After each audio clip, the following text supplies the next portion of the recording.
Lakwal.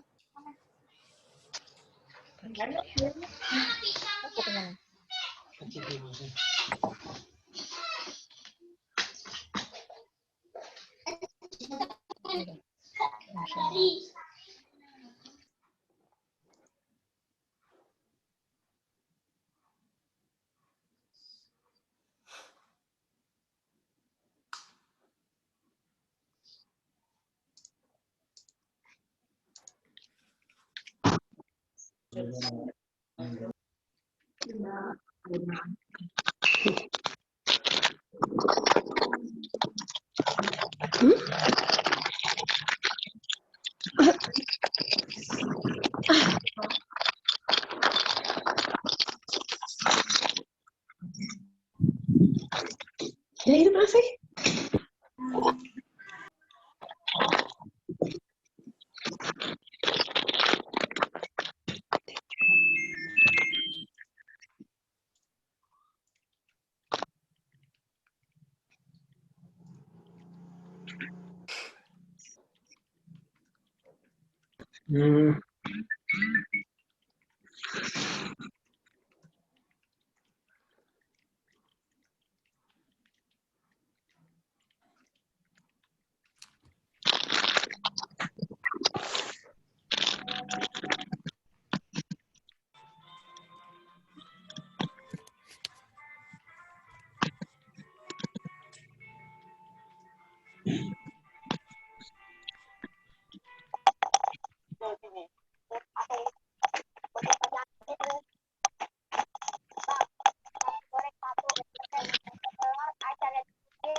Masya Allah. Halo, assalamualaikum teman-teman. Halo Mas Ilham. Ini ada fotonya Mas Ilham aja nih. Waalaikumsalam warahmatullahi. Oke, bismillah ya. Kita tunggu, ini sudah 28 peserta. Kalau perkiraan sih mungkin di atas 50 ya insya Allah. Gitu. Nah, kita tunggu mungkin 5-10 menit. Sambil ini Mas Gumet nih, Mas Gumet baru prepare. Oke, teman-teman, di sini ada yang udah punya reseller kah? Sudah ya, Mas Ilham sudah punya reseller? Alhamdulillah. Oke, siap. Untuk pembinaannya sudah, Masya Allah, siap. Untuk pembinaannya udah berjalan teman-teman? Pembinaan reseller apa udah dijalankan? Bapak lagi video kan? Udah walaupun kurang dari 10. Mantap ya. Tetap semangat ya meskipun belum genap 10 tapi insya Allah pembinaan tetap berjalan. Masya Allah. Oke. Nah, udah punya reseller. Oke. Nah, di sini pertanyaannya lebih ini apa? Ini ya, saya lupa. Jadi kalau kita bina, kesulitannya lebih ke binanya atau carinya. Nah, ini nanti bisa kita jadiin tema bahasan sih. Nah, kira-kira kita mau binanya ya, binanya masih bina. Kalau cari resellernya belum, tidak mengalami kesulitan ya, lancar-lancar aja ya. Oke, pembinaan. Nah, ini Mas Gomet, pembinaannya. Kalau cara cari resellernya udah pada ini ya, udah punya caranya ya. Belum juga. Belum. Dua-duanya, insya Allah. Ya, dua-duanya. Oke, siap. Karena hari ini tuh insya Allah kita akan bahas ya, tema kita adalah cara rekrutmen reseller gitu. Karena kalau di pembinaan kan di buku Behind the Scene Reseller itu udah cukup komplit ya. Atau bisa juga belajar dari reseller mutannya Mas Gomet. Nah itu keren banget sih. Saya dulu awal-awal bina reseller itu baca dulu tonton dulu e-course-nya Mas Gomet. Gitu. Itu kalau pembinaan. Gitu. Jadi hari ini saya dan Mas Gomet insya Allah akan, Mas Gomet sih, bukan saya lebih ke moderatornya. Kita akan lebih membahas tentang rekrutmennya. Gitu. Oke, dibahas semua. Semoga cukup waktu ya. Semoga cukup waktu, nanti silahkan kalau ada waktu bisa ditanyakan. Banyak reseller kutu loncat ya. Ya PR-nya kita kuat di ini ya. Kuat di produknya harus kuat, pembinaan juga harus kuat ya. Nah, konten juga harus kuat. Jadi gimana caranya agar reseller itu betah sama kita. Gitu. Oke, siap. Kalau produknya apa aja teman-teman? Produk yang sekarang dimiliki. Mas Pras, produknya ini ya, skincare ya Mas? Iya. Skincare, oke. Buku premium anak. Nah, kemarin alhamdulillah saya juga pernah ini ya, jalanin mentoring. Itu produk juga buku gitu. Dan alhamdulillah dari grup yang kita mulai memperhatikan reseller, alhamdulillah mereka mulai aware sama kita dan mulai menjualkan produk kita dengan keinginan mereka sendiri gitu. Nah, terus kuliner cake, berarti resellernya lebih ke ini ya, ke lokal ya, ke daerah-daerah terdekat gitu. Tas gamis skincare, masya Allah banyak banget. Mas Hendra ini ini ya Mbak Fitri ini apakah sebagai brand principal atau sebagai brand owner atau sebagai distributor Mbak Fitriani ini? Oke, dari Mas Hendra mukena. Nah ini mukena nih bentar lagi Ramadan. Biasanya permintaan mukena meningkat drastis ketika orang banyak ke masjid gitu. Nah, fashion muslim ya. Oke, siap. Frozen food, fashion skincare, kacamata, anti radiasi, kaftan. Kaftan itu apa? Ini ya. Kain ya, kaftan. Baru dengar. Oke, buku premium anak. Oke, jadi ini jadi punya Mas Gomet ya. Mas sudah punya banyak experience khususnya dalam menangani beberapa brand dan produk gitu. Nanti insya Allah kalau saya lihat ini produknya masih ini ya, masih ya, kalau saya pribadi pernah untuk mentoring teman-teman reseller dalam beberapa produk gitu ya. Skincare udah pernah, terus buku udah pernah, herbal sudah pernah, fashion sudah pernah juga itu. Nah mungkin kalau Mas Gomet sih seharusnya lebih keren daripada saya. Untuk jam terbangnya lebih banyak Mas Gomet gitu.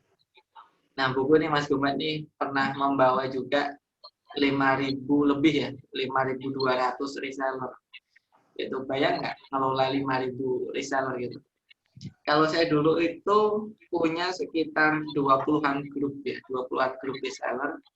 Satu grup itu isinya 50. Tapi itu bukan reseller sih, itu lebih ke marketer sih. Karena dulu saya rekrutmen itu marketer. Ya. Berarti 50 dikali 20 ya sekitar 1.000-an. Itu 1.000 aja udah butuh 2-3 CS gitu untuk membantu teman-teman reseller dalam melakukan penjualan. Apalagi Mas Gomet itu 5.000 gitu. Iya betul, 5.000 sih, cuman bukan reseller ya, tapi marketers. Nah dari 50 orang itu yang aktif sekitar 3-5 orang satu grup yang aktif ya. Jadi 5 dikalikan 20 ya 200-an reseller aktif. Kurang lebih seperti itu. Gitu, karena saya biasanya kalau pakai DA itu saya cari marketers gitu. Saya udah 200-an, Masya Allah. Tapi banyak yang nggak aktif. Saya juga nggak ada yang bina reseller beberapa minggu ini baru mulai. Tapi grupnya krik-krik. Gimana caranya? Nah, Mbak Ira udah tonton ekor saya yang video behind the scene pembinaan reseller yang pertama belum ya? Itu saya bahas cara mengaktifkan kembali reseller yang sudah lama tidak aktif.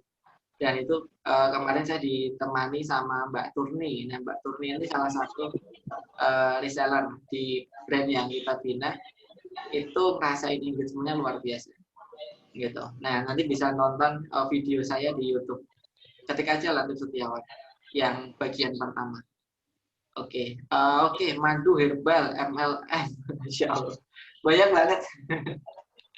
Masya Allah, saya satu aja ini ya, harus fokus sih, gitu. Kalau mau maksimal dalam rekrutmennya, gitu. Kecuali kita punya leader yang bisa membantu kita.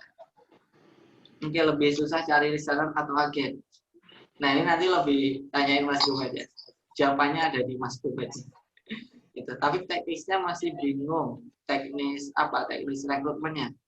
Ya nanti insya Allah kalau teknis sih nanti jawabannya. Sudah. Biar pada penasaran.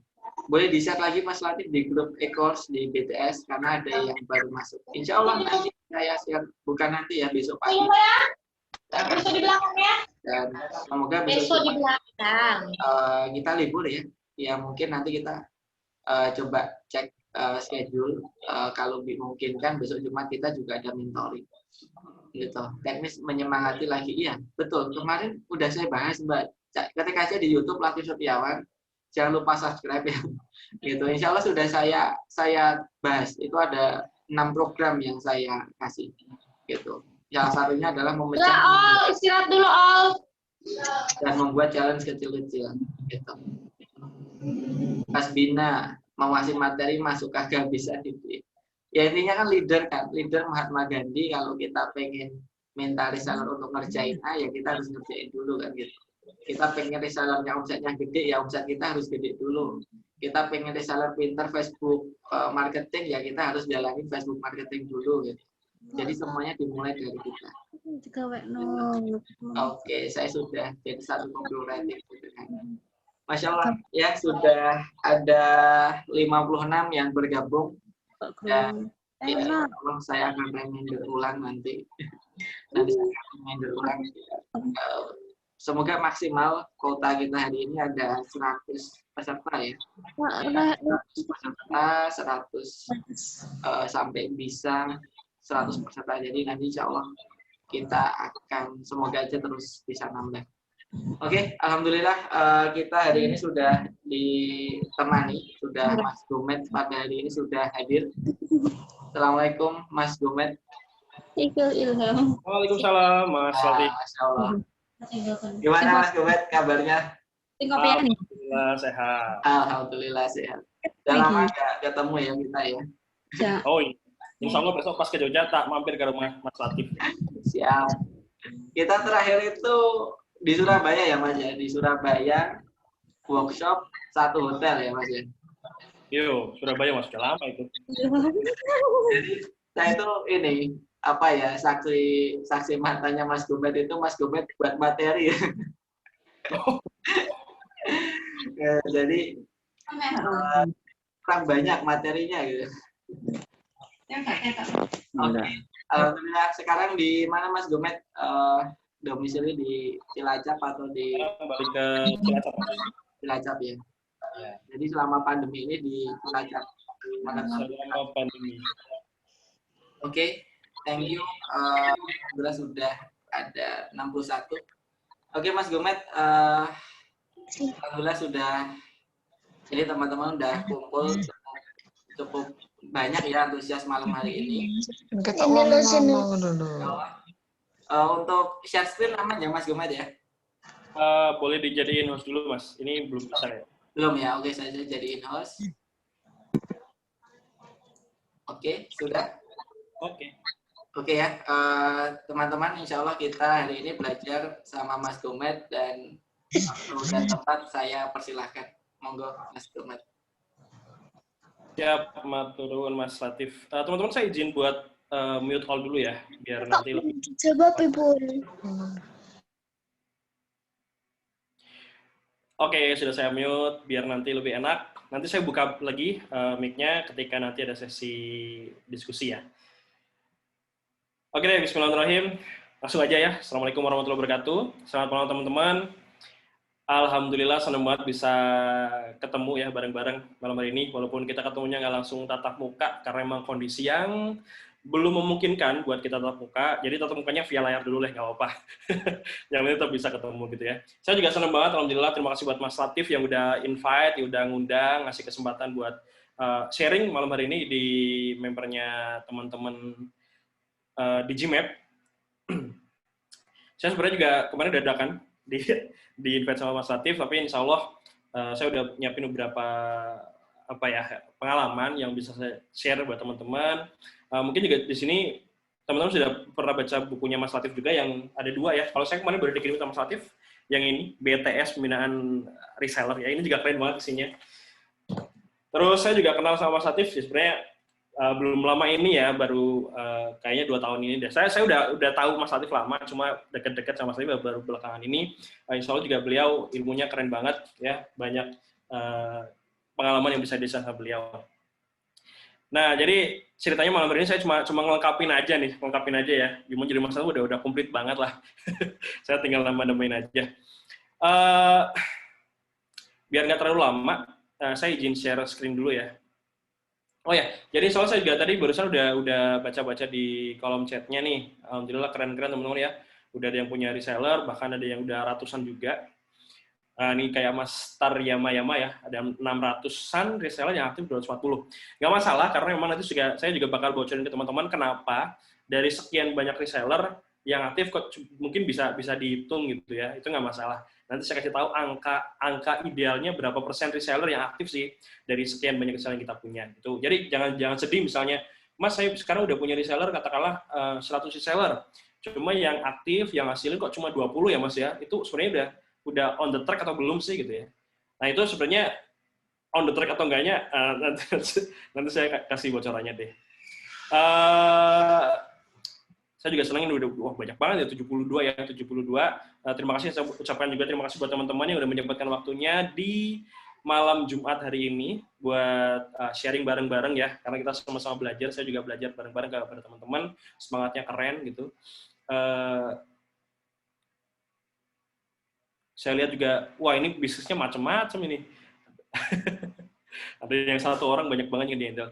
Insya Allah saya juga ada studi case beberapa yang berhubungan dengan bisnisnya teman-teman. Fashion sekarang juga saya ada yang running, kuliner juga ada, cafe gitu.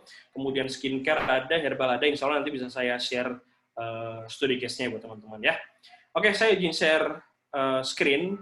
Ini sebenarnya nggak terlalu banyak sih materi dari saya, jadi saya mungkin bakal lebih sharing ke teman-teman ke proses rekrutmen gitu ya, gimana biar caranya kita bisa ngebanyakin jumlah reseller. Karena kalau mazhab saya gitu, mazhab saya itu lebih baik ngebanyakin quantity resellernya dan bisa ngebanyakin jumlah reseller yang aktif daripada cuma punya reseller sedikit dan yang aktif sedikit. Pasti bakal setuju ya semuanya ya. Oke, saya share screen-nya dulu sebentar. Oke, aman ya? Udah tampil screen-nya ya? Nah, ini temanya sebenarnya kemarin saya ngasih opsi ke Mas Latif beberapa tema. Ada salah satu tema yang pengen dibahas malam ini itu tentang NLP ya, NLP for Recruitment Reseller. Sebenarnya NLP itu saya masih belajar juga gitu. Jadi nanti mohon maaf kalau misalnya yang saya suka masih banyak yang keliru tentang NLP gitu ya. Tapi insya Allah ya dikit-dikit bisa diambil intisarinya dikit gitu ya. Nah temanya NLP, cuma saya geser dulu ini sebenarnya slide lama namanya Building Super Team Reseller gitu. Jadi kalau misalnya kita pengen bisnis, kalau mau cepet ya lari sendiri gitu ya. Tapi kalau misalnya kita pengen lari dalam jarak yang jauh gitu ya, kita harus lari bareng-bareng. Toh juga salah satu visi misi kita gitu ya di dunia sebagai manusia, sebagai insan dulu kan, manusia yang paling bagus adalah yang bisa menebar manfaat seluas-luasnya. Nah, salah satunya ketika kita bisnis ya, jadikan bisnis kita sebagai wasilah untuk menebar manfaat kepada seluas-luasnya umat gitu ya. Ya. Salah satunya dengan bisa membangun pasukan reseller. Selain nanti ada tim internal gitu ya, nanti tim internal pun misalnya saya colek-colek dikit ya materi tentang tim internal, karena itu berhubungan banget. Tadi ada yang tanya juga tuh, Mas, baiknya bangun dulu atau kuatin tim internal. Nah, kalau saya gitu kan, apalagi kalau misalnya teman-teman pernah belajar ke Coach Fahmi gitu ya, itu nggak boleh ada kata atau gitu kan, harus ada dan. Jadi pertanyaannya, Mas, baiknya bangun reseller dulu atau kuatin tim internal dulu? Nggak ada kata atau, harus dan gitu ya. Reseller jalan, tim internal jalan. Nah, gitu. Setuju ya?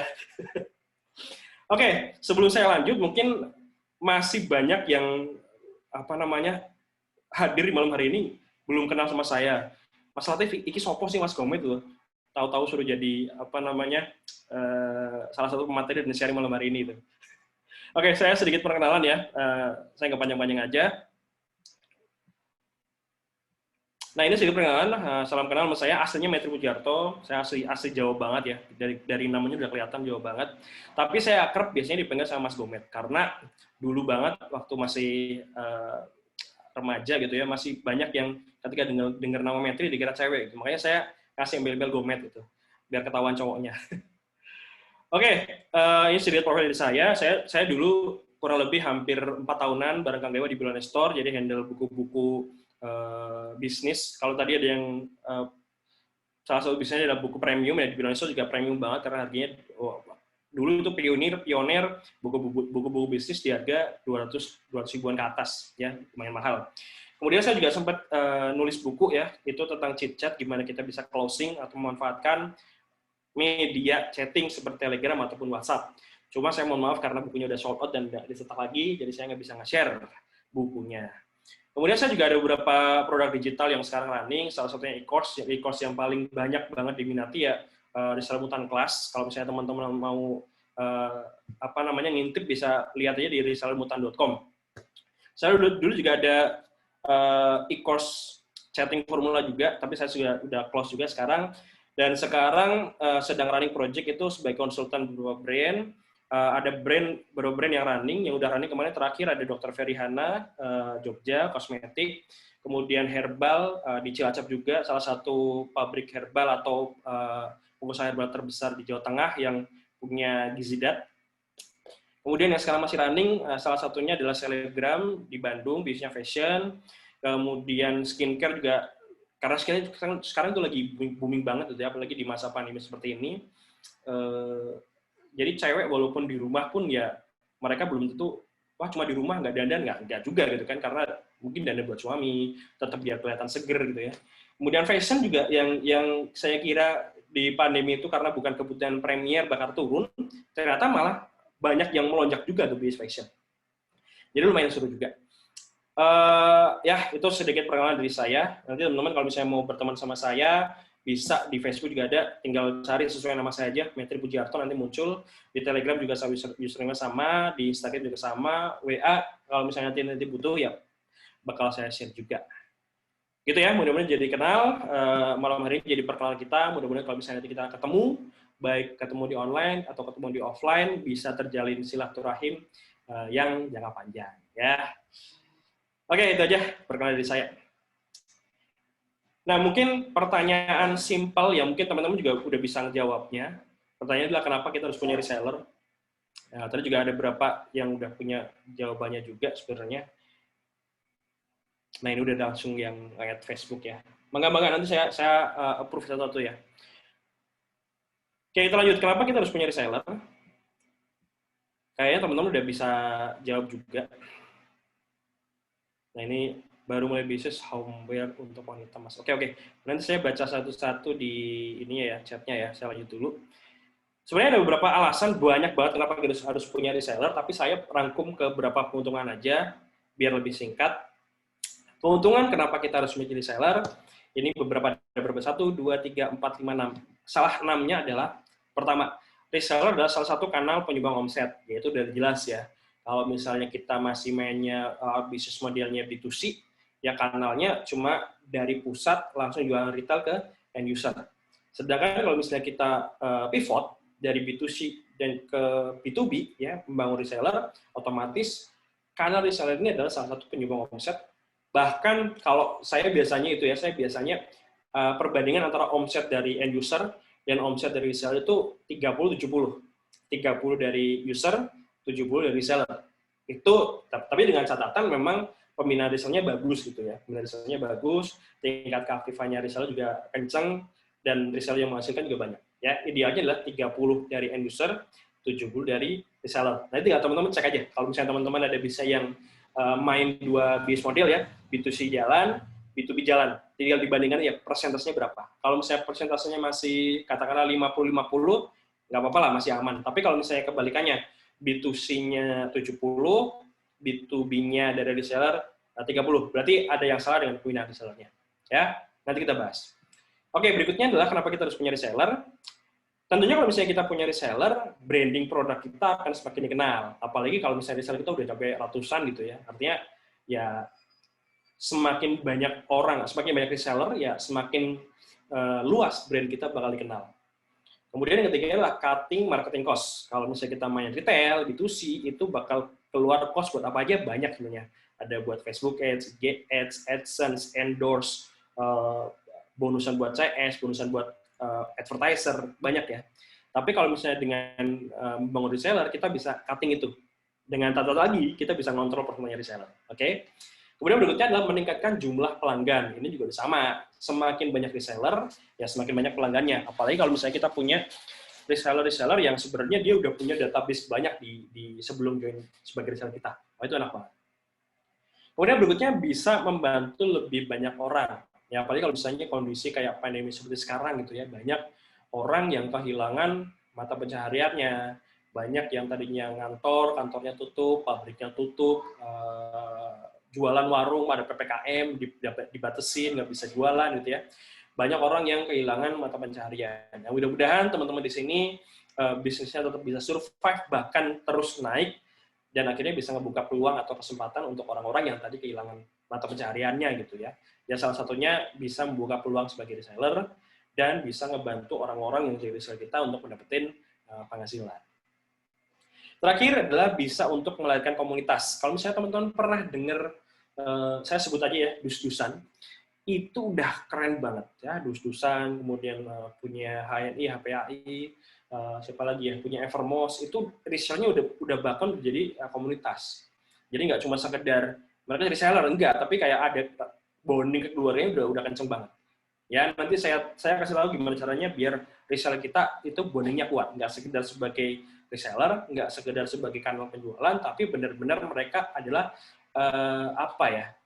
yang bakal ngebela bisnis kita. Ketika bisnis kita lagi mungkin ada cobaan atau apa ya, karena bondingnya udah bagus, jadi komunitas sudah deket gitu. Ya, itu berapa keuntungan kita, kenapa kita harus punya reseller. Sebenarnya ada banyak banget keuntungannya, cuma saya rangkum singkat aja. Next. Nah, ini juga nggak kalah penting. Ini juga penentu nanti kenapa dari sekian banyak reseller yang join, kok cuma reseller itu aja yang aktif. Nah, sepele tapi penting banget. Coba teman-teman ketika buka pendaftaran reseller, di form pendaftaran, kasih satu kolom untuk nanya alasan kenapa join sebagai reseller saya. Misalnya katakanlah brandnya Anissa Himar nih, kasih kolom. Alasan kenapa join sebagai resellernya Anissa Himar. Kelihatannya sepele nggak penting, tapi itu nanti jangka panjang bakal penting. Contohnya ya, karena kan alasan orang mau join sebagai reseller itu macam-macam. Nggak cuma sekedar pengen join sebagai reseller kita, pengen dapat penghasilan dari produk kita, enggak. Banyak banget alasannya. Teman-teman bisa baca ya, ini ada beberapa alasan. Saya baca beberapa deh. Kalau misalnya kita lihat yang alasannya ingin belajar ilmu bisnis. Kira-kira dia itu punya potensi jadi reseller yang kedepannya bakal loyal, aktif, menghasilkan atau enggak? Ingin belajar ilmu bisnis, katakanlah udah join sebagai reseller kita nih. Kita udah punya program reseller, udah punya program pembinaan. Kita bina. Kasih ilmu Facebook Ads, kasih ilmu IG Ads, kasih ilmu SEO, kasih ilmu YouTube marketing. Mereka udah dapat ilmunya. Bisa jadi ketika udah dapat ilmu itu, dia nggak jualan produk kita, tapi Ini tuh sendiri. matiin aja ngawasin. Enggak, usah pengguna. Oke, sebentar. Boleh di-mute dulu, Mbak? Oke, kita lanjut ya. Itu salah satunya. Terus bisa jadi juga nanti ada alasan yang paling bawah nih. Sekedar ingin tahu sistemnya, spy atau mata-mata jadi kompetitor. Itu juga pasti ada. Jadi ketika kita buka property reseller, ya harapannya kita memang yang positif-positif, tapi harus siap dengan sesuatu yang negatifnya juga. Jadi kita nanti ada apa ya, kayak manajemen resiko gitu, manajemen masalah. Ya, jadi jangan berharap yang manis-manisnya aja, tapi kita juga nanti siapkan planning ketika ada sesuatu yang kondisi-kondisi pahit gitu. Nah, dari alasan-alasan ini nanti teman-teman itu bisa tahu kira-kira di sana itu bakal nanti aktif atau enggak, gitu ya. Silakan di capture boleh, sambil dipelajari ya. Oke, next. Ini juga teman-teman harus miliki nih 3 mental kalau misalnya teman-teman bisnis dengan adanya jaringan reseller. Sebenarnya nggak cuma sekedar mental untuk handle reseller ya, tapi mental ketika kita membangun sebuah bisnis. Ada 3 mental yang wajib teman-teman harus ada tuh di diri teman-teman. Pertama, jangan loyo. Jangan loyo. Nah, yang namanya bisnis itu sangat-sangat fleksibel, bisa naik, bisa turun. Jadi makanya jangan pernah loyo, selalu semangat. Kemudian kedua, jangan ngarep. Jangan ngarep maksudnya gini. Ketika kita misalnya kayak CS kita ya tugas kita kan ikhtiar semaksimal mungkin, hasilnya serahkan pada Allah gitu kan. Jangan terlalu ngarep gitu. Kalau misalnya ada orang yang belum udah kita tawarin maksimal, tawarin sebagai reseller tapi belum daftar-daftar, ya nggak masalah, jangan terlalu ngarep. Yang penting kita udah maksimal nawarin untuk sebagai reseller. Kalau belum closing ya nggak masalah gitu ya. Kemudian yang terakhir adalah jangan baper. Jangan baper itu maksudnya gini, apalagi kalau misalnya teman-teman pernah belajar tentang Stephen gitu ya, ada orang feeling gitu. Orang feeling itu kalau ada masalah sedikit pasti dibawa perasaan. Reseller juga kan yang namanya reseller manusia, kepalanya beda-beda, isinya beda-beda. Reseller juga pasti semangatnya naik turun. Ketika ada reseller yang loyo, ya jangan baper gitu, tinggal semangatin aja. Oke? Itu 3 mental yang teman-teman punya. Jangan loyo, jangan baper, jangan ngarep. Oke? Next.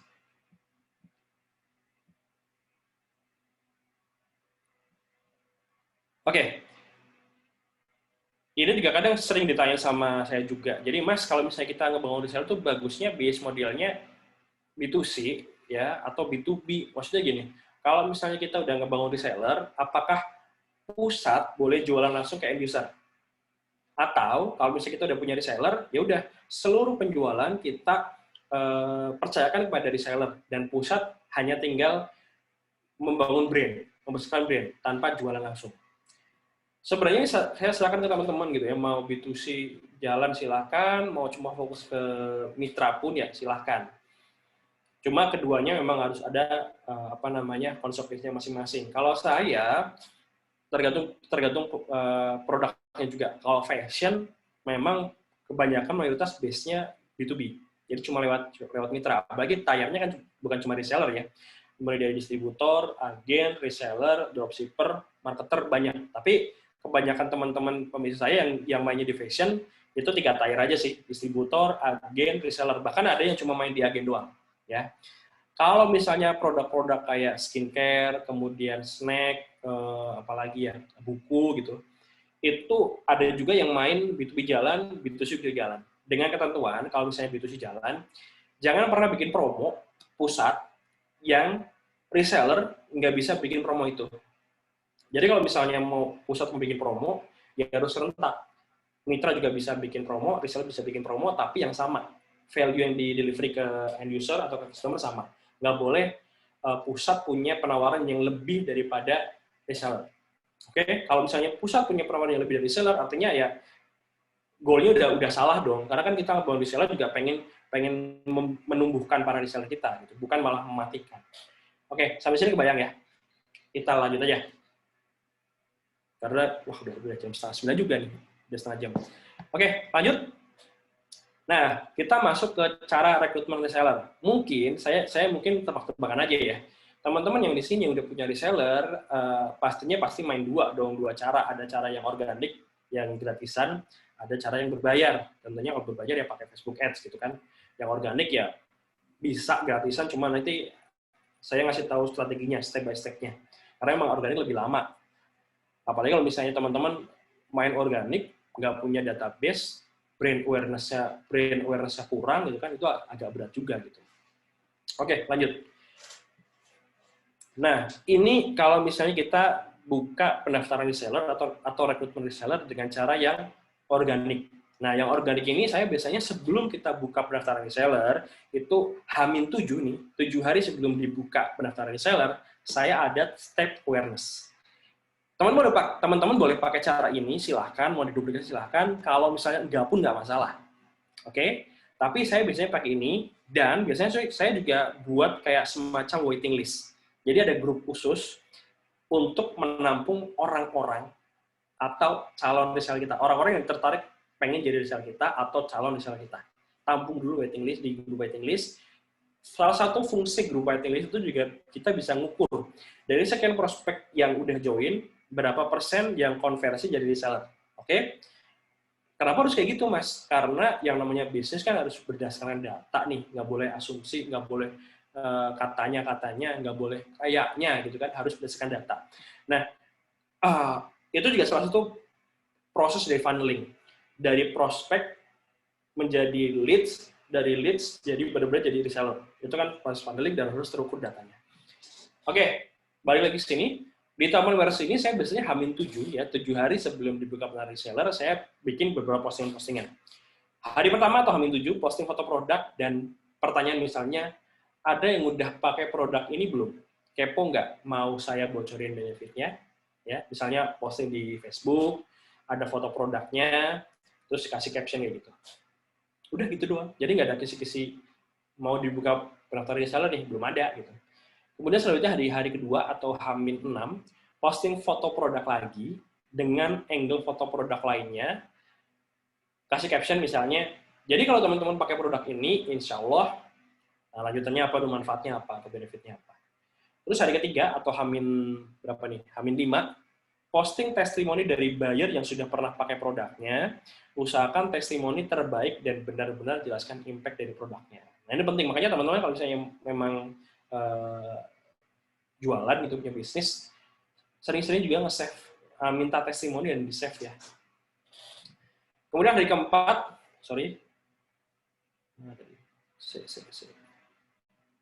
hari keempat atau H-4, posting desain total penjualan produk atau total orang yang sudah jadi reseller. Contohnya, alhamdulillah produk A sudah terjual 1.500 plus piece. Mau nyobain juga. Ini kalau misalnya di NLP kan teknik social proof gitu ya, di marketing juga sama, teknik social proof. Jadi pembuktian kalau produk kita udah terjual best seller atau kalau yang join jadi reseller kita udah banyak gitu. Kebayang ya, hari 1 sampai hari keempat, kemudian saya lanjut di hari kelima, posting desain gimmick contohnya, mau ikut jadi reseller produk A, potensi komisi hingga 50.000 per piece. Tertarik? Atau caption lainnya, mau dapetin penghasilan gede cuma modal posting aja, boleh join grup waiting list-nya. Nanti saya kasih tahu info detailnya. Jadi, H-3 sebelum dibuka pendaftaran reseller, kita buat grup waiting list. Pastikan sudah siapkan grup khusus untuk waiting list. Yang masuk grup waiting list ini kategori orang yang serius mau join jadi reseller. Jadi, potensi konversinya bakal lebih gede. Karena mereka udah ada minat gitu, pengen join sebagai reseller. Kemudian hari ke-6 atau H-2, posting testimoni dari reseller yang udah sukses jualan produk Anda.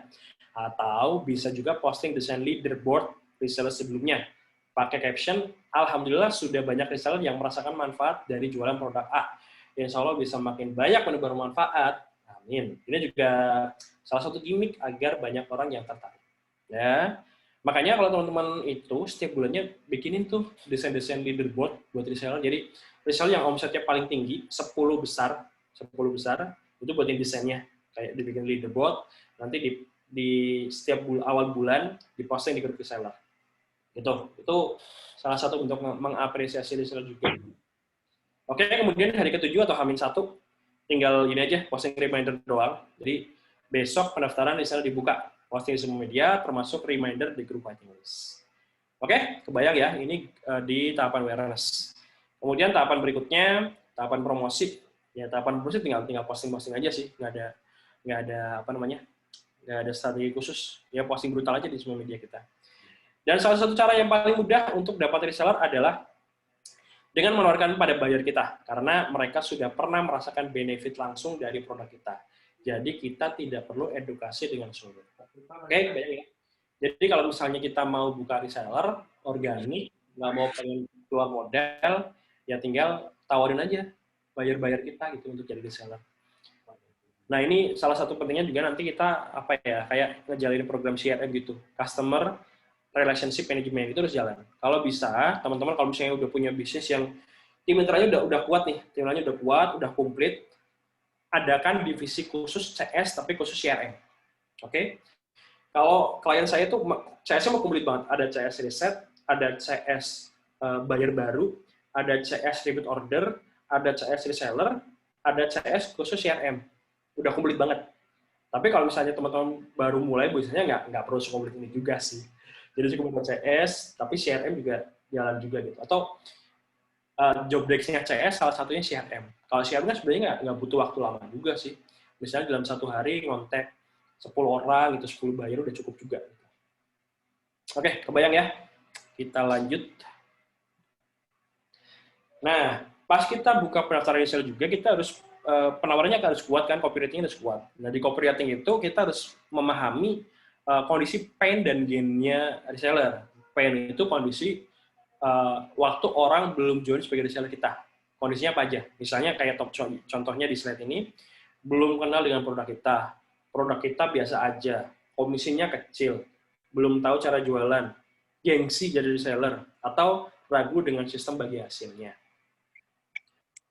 Kemudian gain-nya atau kondisi ketika mereka sudah jadi reseller kita, atau apa yang bakal kita tawarkan, benefit yang bakal diterima sama reseller itu apa aja. Contohnya, tanpa modal atau modalnya kecil. Nggak harus stok dan nggak repot karena mungkin bisa dropship gitu kan. Keuntungan atau komisinya besar. Dibimbing dan diajari cara jualan, produk kita best seller, dan permintaan marketnya banyak. Oke, saya bahas ini ya. Teman-teman kalau misalnya memang mau buka pendaftaran reseller, pastikan produknya itu memenuhi produk winning product. Jadi ada tiga kategori winning product. Pertama, marketnya luas. Oke, marketnya luas. Kalau misalnya teman-teman jualan bando khusus ABG, itu kan marketnya ABG doang kan. Teman-teman jualan gamis khusus ibu-ibu, ya marketnya ibu-ibu doang. Ya, kalau bisa marketnya luas. Oke, itu ya pertama marketnya luas. Kedua, produknya berkualitas. Oke, berkualitas ini ya benar-benar berkualitas gitu ya. Kalau misalnya skincare ya ada BPOM-nya, terus kandungan aktifnya apa aja, manfaatnya apa aja, itu harus dijelaskan.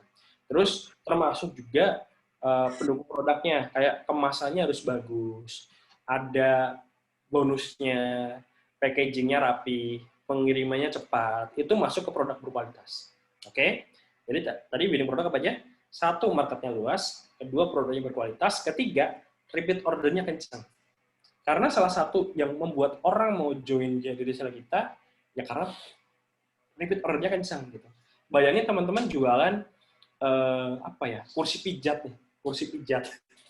Kan harganya mahal, kemudian kemungkinan orang itu repeat order kayaknya jarang banget itu.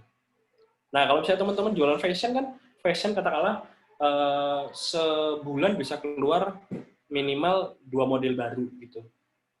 Orang udah beli model yang pertama, terus model kedua ternyata cakep juga, nah dia beli lagi, repeat order lagi kan. Skincare sama, skincare itu kalau orangnya cocok, pemakaiannya cepet, ya besoknya repeat order lagi. Misalnya dia pakai day cream atau night cream gitu, paling selama 2 minggu, 1 bulan habis, 2 berikutnya repeat order lagi gitu. Oke? Oke, pastikan teman-teman punya produk yang winning product. Sip. Bentar, ini kayaknya banyak chat masuk. Saya coba baca dikit ya.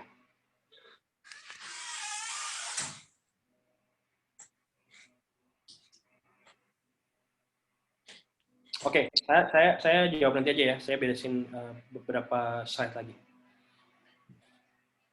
Oke, lanjut. Nah, berikutnya kalau misalnya kita udah tahu nih apa aja yang perlu kita siapkan sebelum kita buka pendaftaran reseller, berikutnya gimana caranya kita rekrut reseller. Yang paling efektif memang yang sering saya pakai berbayar ya, paid traffic itu pakai Facebook Ads. Nanti Facebooknya tinggal dibudgetin aja, misalnya budgetnya katakanlah siapin 1 juta gitu, 1 juta buat tinggal di Facebook, siapin ads kreatifnya yang bagus. Ads kreatif itu termasuk gambar, video, copywriting gitu ya. Jangan lupa targetingnya juga harus bagus juga tuh di Facebook Ads. Jangan asal nembak gitu ya. Kalau misalnya teman-teman belum paham tentang Facebook Ads ya tinggal minta tolong ke teman yang udah paham tentang Facebook Ads atau bisa ke agensi gitu kan banyak tuh agensi atau advertiser. Terus berikutnya kalau misalnya pakai yang organik ya tinggal posting aja di media sosial, Facebook, Instagram, Telegram, Twitter dengan strategi yang tadi udah saya bahas juga. Ada tahapan awareness, ada tahapan promosi. Sebenarnya ada tahapan after sales tadi, tapi saya nggak masukin di slide. Jadi after sales itu tahapan di mana kita follow up brutal. Orang-orang yang udah masuk ke group waiting list atau orang-orang yang udah minat jadi reseller cuma belum transfer. Ya, jadi ada namanya follow up brutal.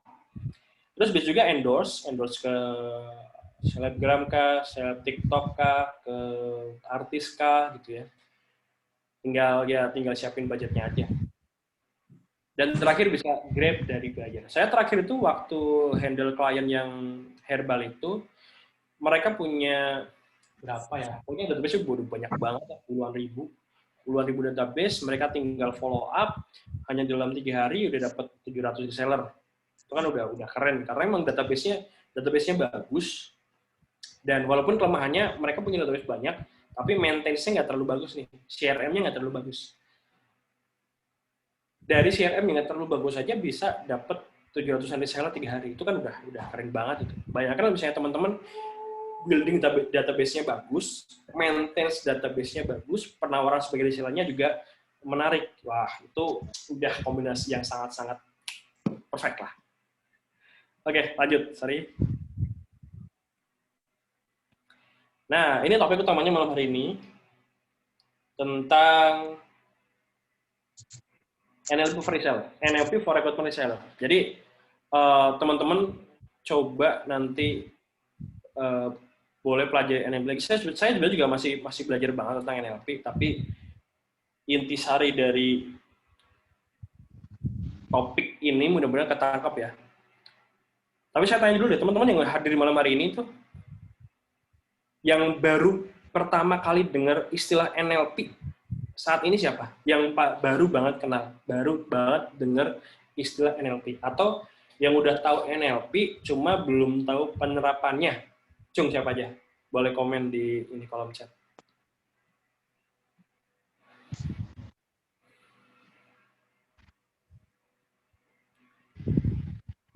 Oke.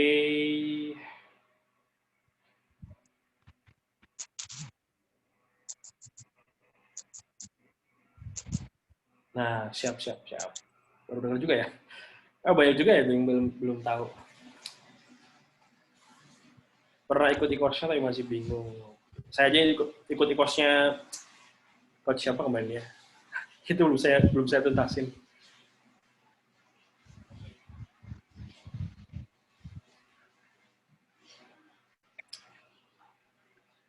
Oke, lanjut ya.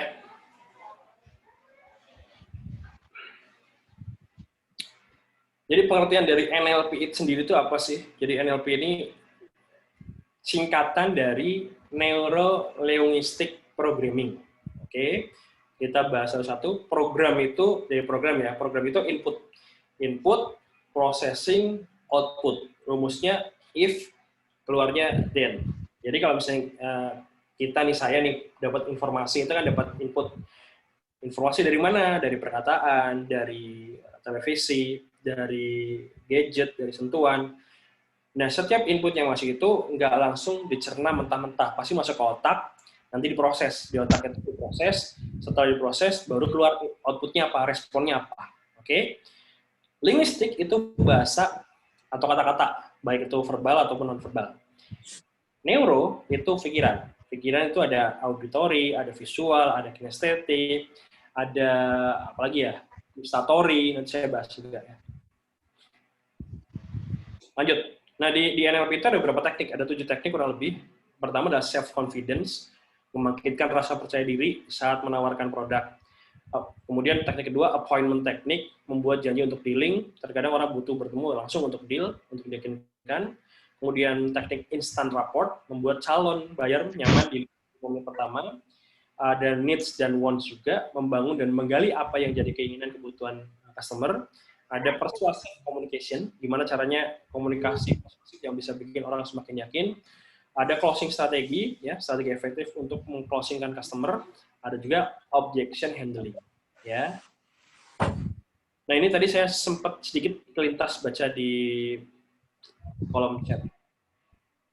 Ya, ini kembali ke kajian teman-teman sih ya, kembali ke kajian teman-teman, baik masaknya apapun, ya jadikan ini sebagai pelajaran baru aja.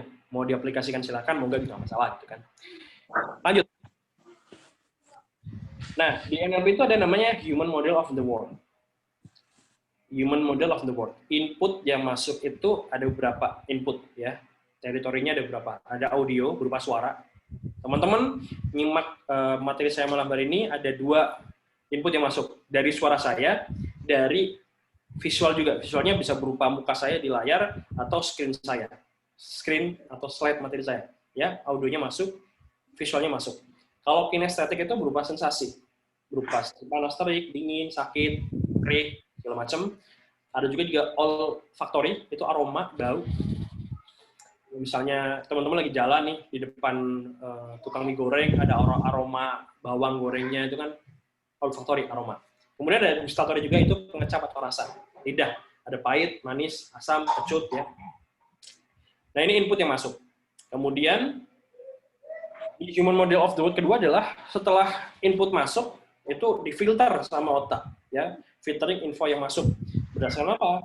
Berdasarkan pengalaman, experience, berdasarkan knowledge, ilmu pengetahuan, berdasarkan belief atau value, berdasarkan framing, dan berdasarkan metaprogram. Experience, contohnya, kita nawarin orang jadi reseller kita.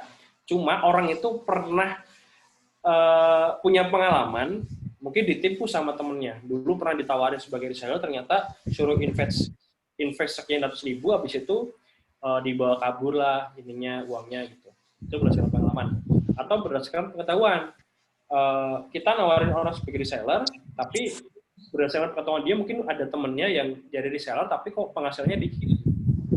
Dia juga jadi akhirnya berdasarkan info itu dia punya asumsi, kayaknya kalau misalnya saya daftar jadi resellernya Mas Gomet juga dikitin penghasilannya gitu. Juga dari belief atau value. Mungkin mereka ada orang yang punya keyakinan bahwa walaupun jadi reseller tetap bisa dapat ilmu, tetap bisa ngebantu orang gitu ya. Atau berdasarkan framing ya, kita dicap jualan mulu. Apalagi kalau misalnya kita memang fokus bangun personal branding ya. Personal branding itu kan outputnya juga ada framing dari orang yang melihat kita kan, baik melihat secara langsung ataupun di media sosial. Katakanlah kita di media sosial posisinya jualan melulu, ya orang bakal nge-framing, wah ini kayaknya tukang jualan nih, pedagang nih gitu. Kalau misalnya kita di sosial media nge-post quote, motivasi gitu ya, mungkin orang bakal nge-framing, wah kayaknya ini orangnya bijak nih, asik nih gitu. Padahal ya belum tentu juga kan. Nah, ketika kita menawarkan orang sebagai reseller dan kita di sosial media nggak terlalu ngebentuk personal branding kita sebagai orang yang punya manfaat, ya framing orang itu bakal mempengaruhi apa respon mereka gitu. Dan terakhir adalah metaprogram. Metaprogram ini sesuatu yang udah otomatis di kepala udah ada. Misalnya ada api, ya pasti menghindar karena bakal panas atau terbakar gitu. Oke, lanjut ya. Dan terakhir output. Outputnya itu ada deletion, ada generalization, ada distortion. Deletion itu kayak ketika kita dapat info, proses, outputnya ada 50% gitu.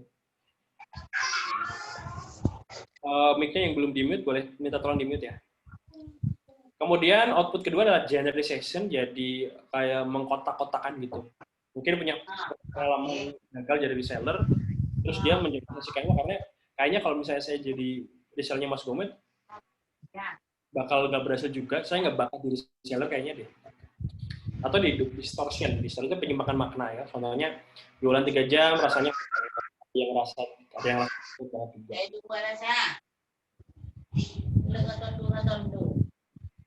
Oke, lanjut.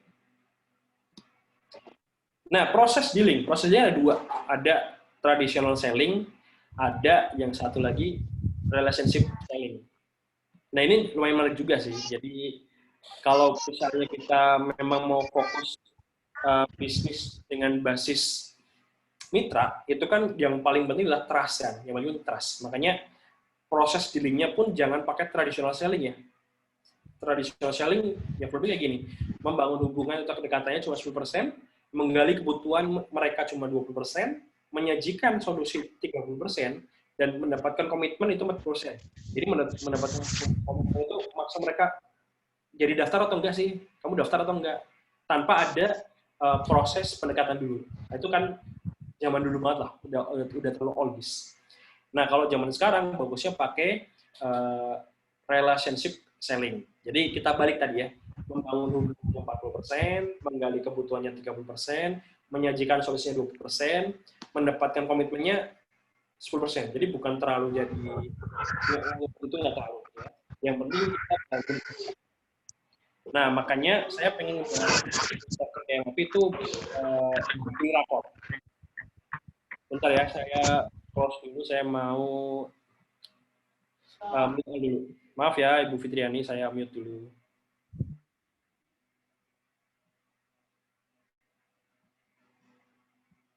Oke, kita lanjut. Sebelumnya Mas Latif, kita mau sampai jam berapa nih malam ini? Saya kayaknya banyak nih slide-nya. Insya Allah jam 9:30, Mas. Jam 9:30 ya? Oke deh. Iya. Siap-siap. Atau nanti kalau sama tanya jawab maksimal jam 9:45 lah gitu. Oke. Atau mau sesapnya aja, Mas? Siap-siap, nanti menyesuaikan teman-teman. Siap. Oke, saya lanjut ya. Saya kelarin materi yang building rapport, habis itu mungkin kita buka sedikit sesi tanya jawab sebelum dilanjut ya.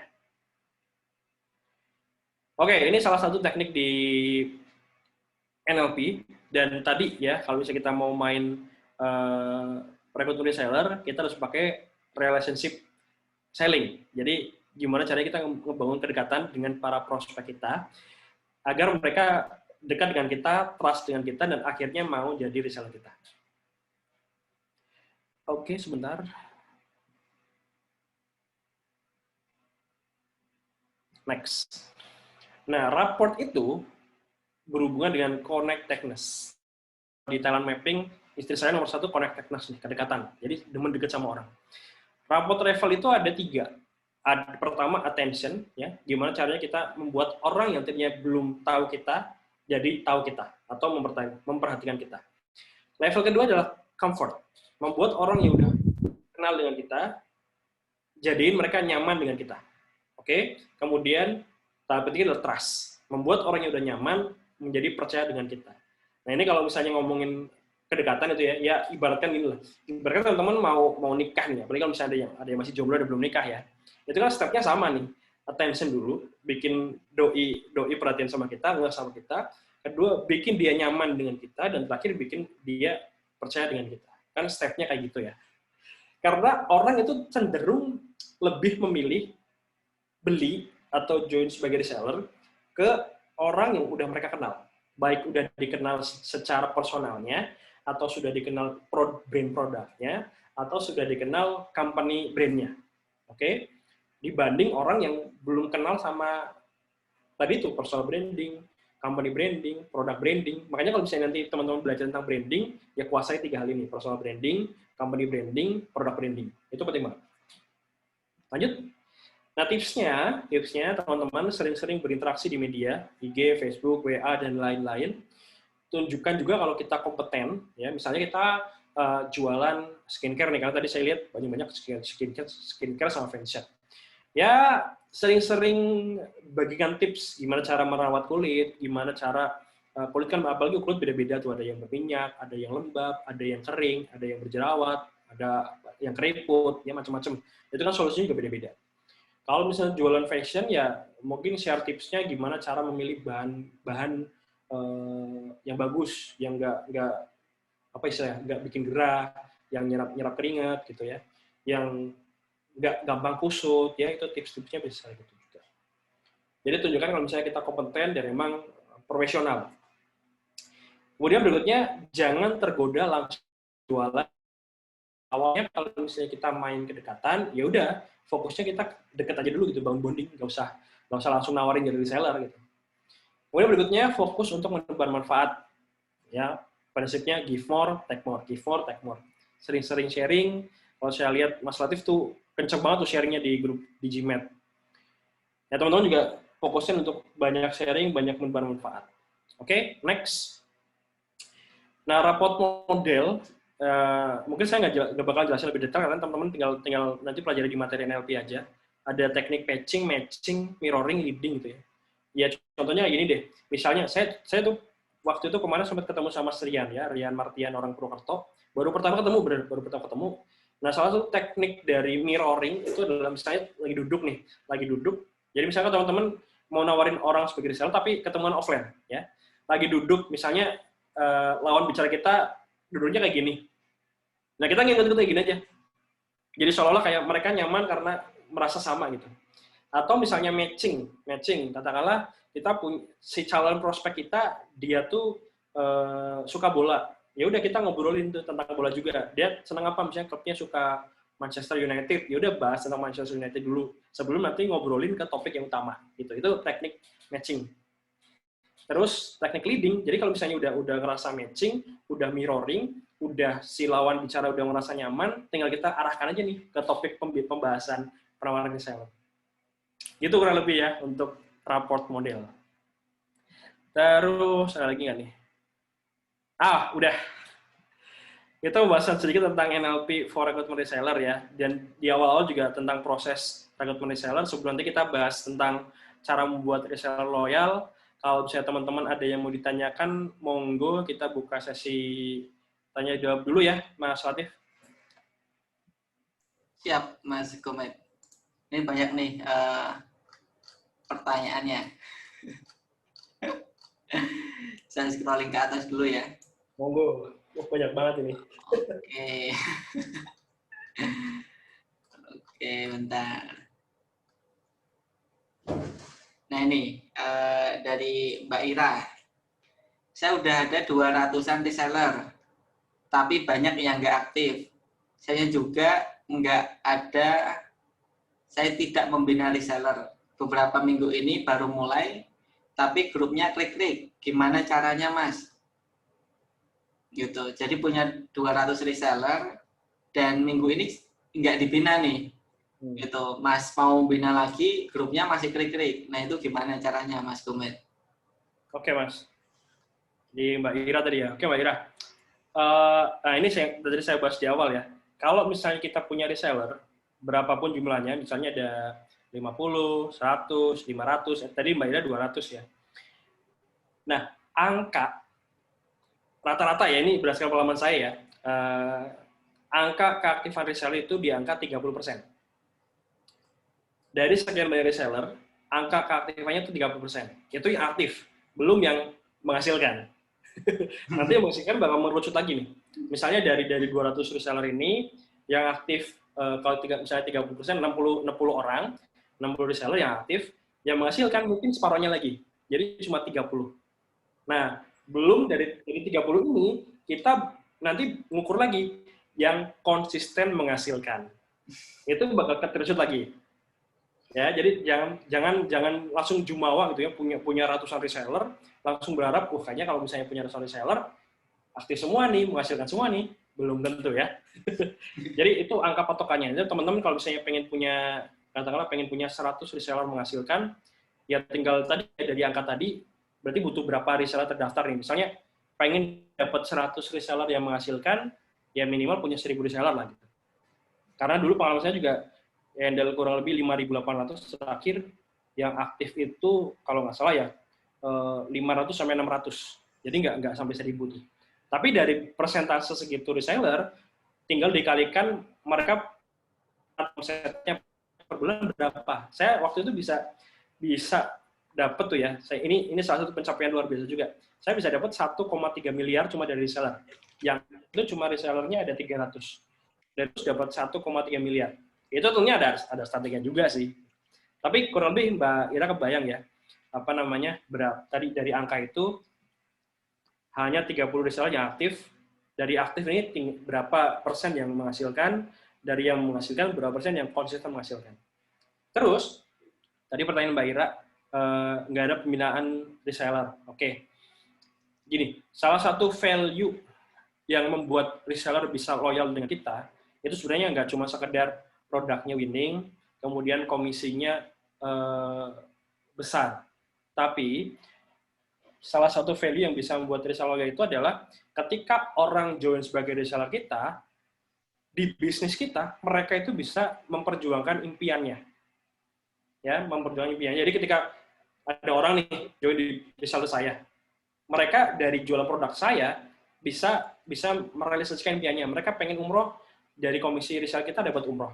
Mereka pengen belajar ilmu bisnis, dari kita ngajarin mereka ilmu bisnis. Mereka pengen rumah gitu kan, dari bisnis kita mereka bisa beli rumah secara cash misalnya gitu ya.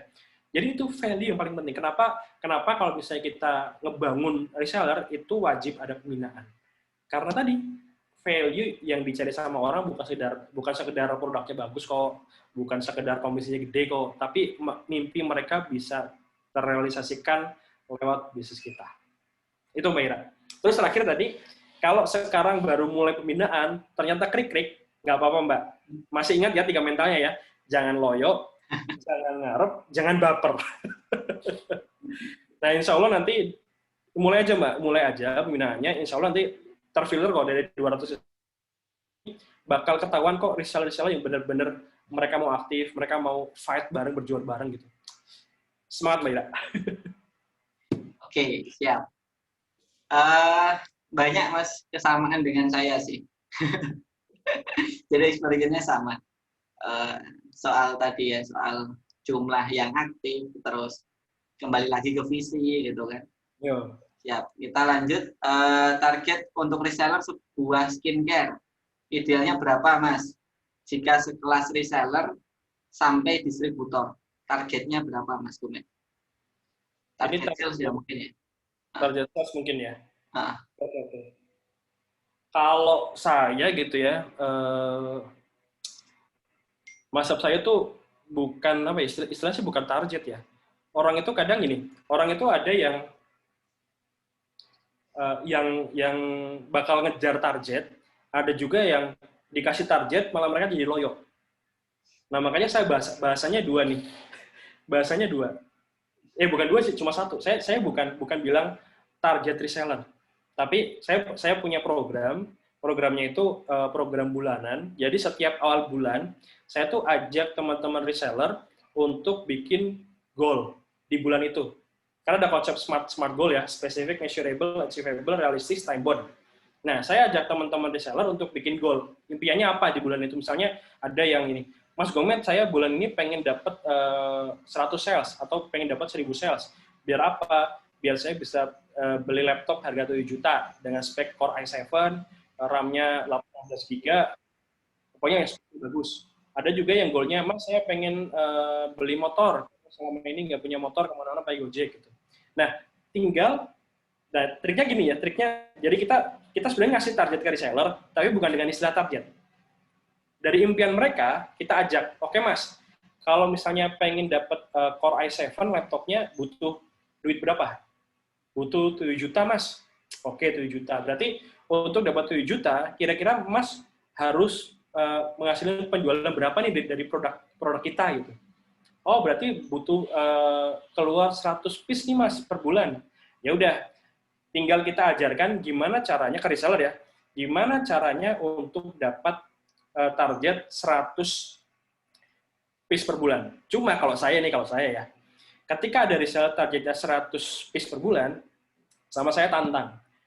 Oke Mas, targetnya 100 piece per bulan. Itu kan target Mas, tapi untuk bikin strateginya, kita strateginya untuk mencapai 200 sales ya Mas, 2 kali lipat dari target realnya.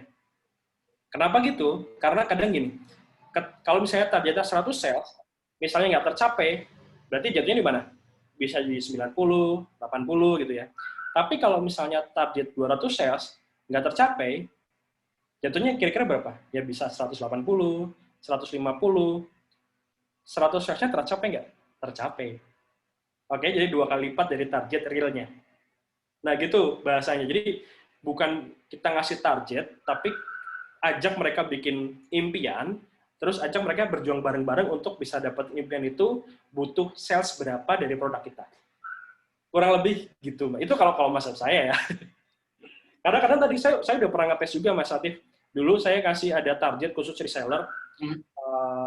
Kalau mungkin kalau tayarnya agen sama distributor beda ya, harus ada target memang. Tapi kalau tayarnya reseller dikasih target malah banyak yang jeper jadinya, Mas. Loyo gitu. Banyak yang keluar dari grup.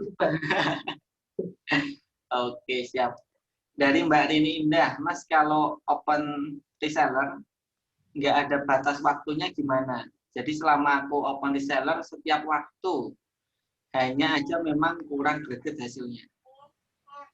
Oke. Kalau di ini Mbak ya, Mbak siapa tadi, Mbak Rini ya? Mbak Rini Indah. Mbak Rini, kalau misalnya kita ibaratkan sekolah, Mbak ya, kita ibaratkan sekolah, baik itu sekolah ataupun perkuliahan, itu kan caranya ada perangkatan gitu kan. Biar apa? Biar materi ke para muridnya atau ke para mahasiswanya itu bisa disampaikan bersamaan. Kan nggak mungkin kuliah dibuka setiap hari gitu kan. Ada yang udah daftar di bulan Januari, materinya udah kita sampaikan kan. Ada yang daftar di bulan Juli, dia harus pelajari materi dari awal Januari gitu. Kan repot ya. Nah, saran saya kalau buka kemitraan itu dibikin per batch aja gitu kayak sekolah, per batch atau quarter. Kita buka 3 bulan sekali. Atau kalau misalnya pengen lebih sering ya 1 bulan sekali, tapi dibatasin dalam 1 bulan cuma 5 hari atau 5 hari gitu. Nah itu biar nanti pas ditutup pendaftaran itu, mereka bisa running bareng-bareng tuh. Kalau misalnya kita mau program ini bareng-bareng. Kalau misalnya nggak bareng-bareng agak susahnya gitu sih delivery materinya. Nanti banyak yang ketinggalan. Lebih ke efisiensinya aja sih, efisiensi sama efektif. Gitu Mbak Rini. Gitu. Oke, siap. Ya Mas Guban minta tolong ada yang baru masuk di unmute. Di mute dulu. Udah barusan. Ya siap. Kalau udah masuk grup waiting list, asupan apa yang dikasih buat calon reseller di grup tersebut? Asupan kalau masuk waiting list ya. Di grup waiting list ya tentunya informasi inilah, informasi seputar pendaftaran resellernya. Jadi misalnya dibukanya kapan, terus benefitnya apa aja, terus investmentnya berapa. Ya seputar itu aja sih, seputar informasi pembukaan reseller. Oke. Terus ini dari Mbak Pinda, bimbing buat pengusaha skincare, tapi posisi saya di kecamatan kecil di Kaltim, Kalimantan Timur. Jadi sulit terhambat ongkos kirim untuk target penjualan di kota. Jadi mau punya reseller di kota besar, tapi tidak tahu mulai dari mana. Jadi tempatnya itu di jauh dari kota gitu. Nah terus mau ngirim ongkirnya mahal Mas. Oke. Gitu. Nah kalau mau cari reseller mulainya dari mana? Kalau dropship kan mahal kan gitu. Iya. Oke, saya pernah ada case gitu juga. Jadi kemarin saya tuh handle salah satu produknya Dimas Seto ya, Mas Dimas Seto sama Mbak Dina Minarti. Itu produknya minuman kesehatan.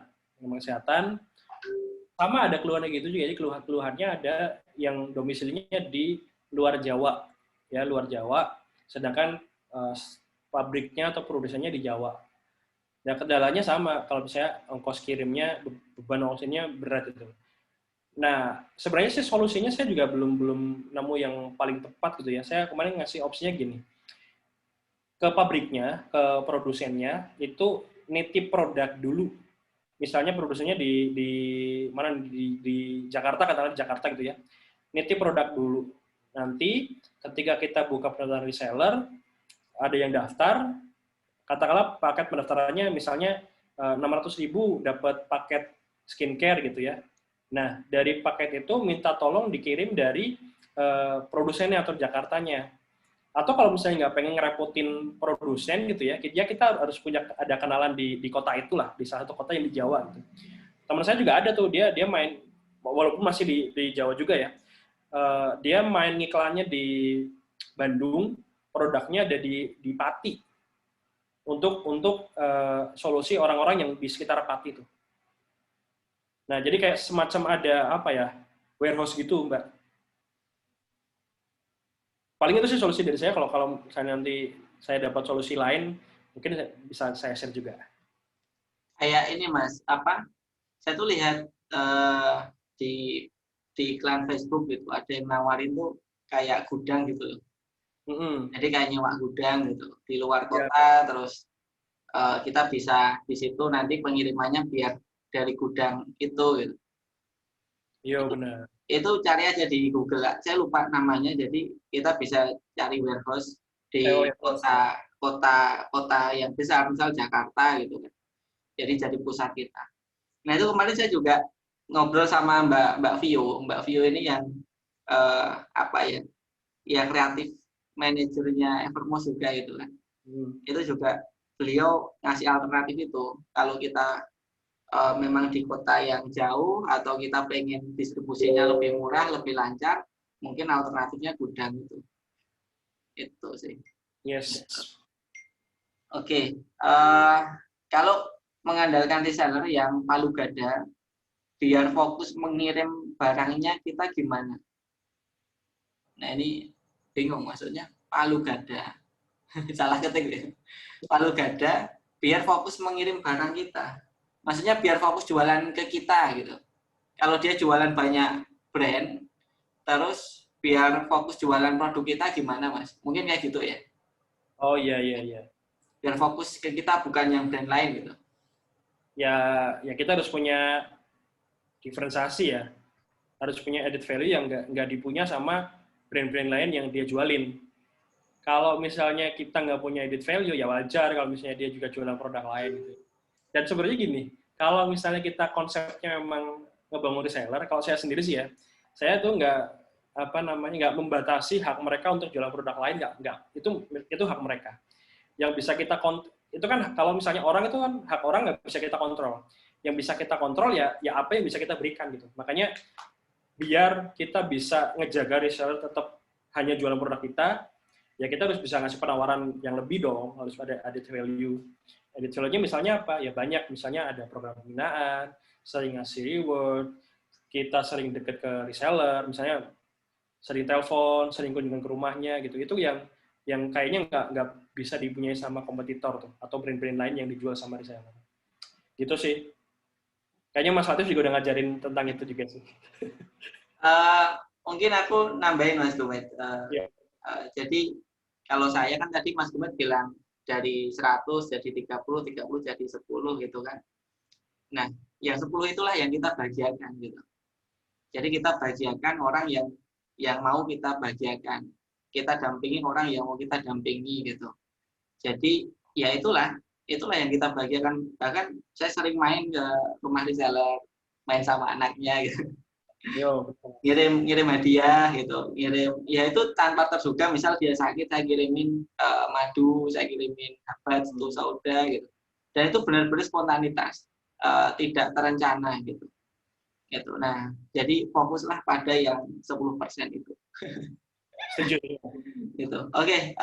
Kalau endorse di TikTok atau di IG, di endorse mengenai resellernya atau produk ya Mas gitu. Jadi yang di endorse itu jualan produk atau open recruitment resellernya Mas Gumet?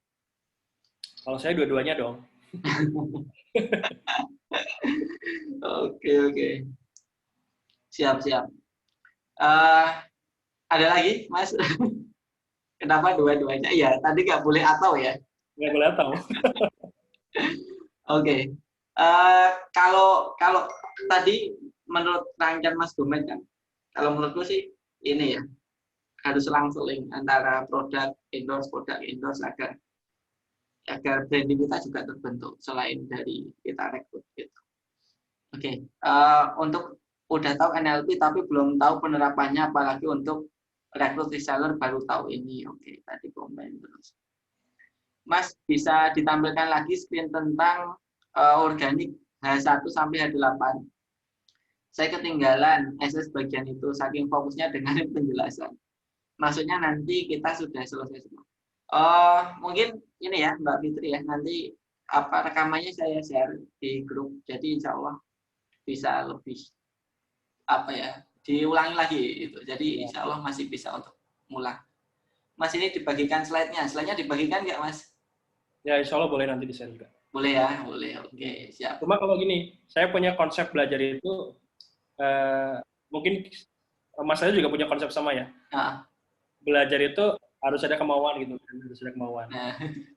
Harus nyimak dari awal sampai akhir, jangan berharap Mas nanti slide-nya di-share ya. Gitu.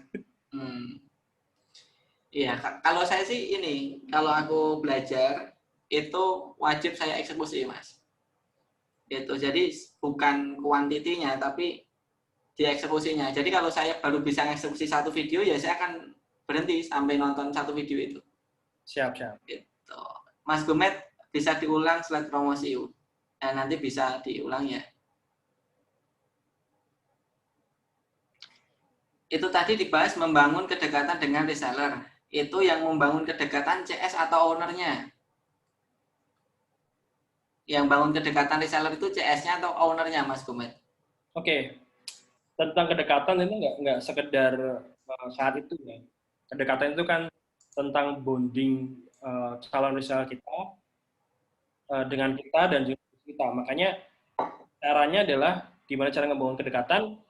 Ya tadi kita harus personal branding-nya harus kuat, benar-benar konsisten, sering-sering sharing gitu ya untuk personal branding. Kemudian untuk company branding ini juga kita harus kuat juga, biar orang juga tahu kalau company kita valid dan memang trust. Ketiga, produk branding. Ini juga produk harus naik terus gitu kan. Ya harus kontennya bagus, sering diiklankan juga gitu. Itu yang membangun kedekatan dengan calon prospek.